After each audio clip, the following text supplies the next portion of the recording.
Ջաքերը բերում են փոփոխություններ։ Հեռու չէ օրը, երբ կիմանանք ամենայն հայոց 133-րդ վեհափառի անունը։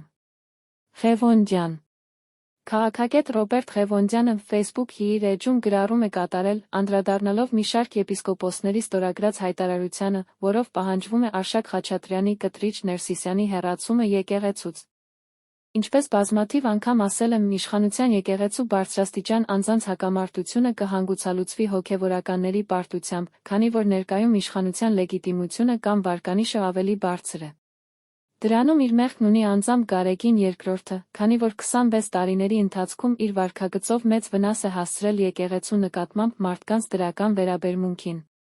Վերջին շրջանում համառորեն լուրեր էին պտտվում, թե Ռուսաստանում քննարկում են Գարեգին Երկրորդին Հայաստանից տեղափոխելու հարցը, վերջերս էլ Հայաստանի ընդդիմադիրներից մեկը պնդում էր, թե կաթողիկոսը պիտի դիմադրի, քանի որ սա միայն իր հարցը չէ, հետաքրքիր է, թե էլ ո՞ւմ հարցն է, գուցե Ռուսաստանում նրան սպասողների արդեն այսօր 9 արքեպիսկոպոսների եպիսկոպոսների կողմից ստորագրված փաստաթուղթը կասկածի տեղիք չի տալիս, եկեղեցու ներսում առողջ ուժերը միացել են հավատացյալների պահանջին, ցանկացած կառույցում ներքին ճաքերը ի վերջո բերում են արմատական փոփոխությունների, հետաբար հեռու չէ այն օրը, երբ կիմանանք ամենայն հայոց 133-րդ վեհափառի անունը, իսկ հայ առաքելական եկեղեցին ձեռք ձեռքի իշխանությունների հետ կպայքարի Հայաստանի զարգացման ու հզորացման համար, գրել է նա։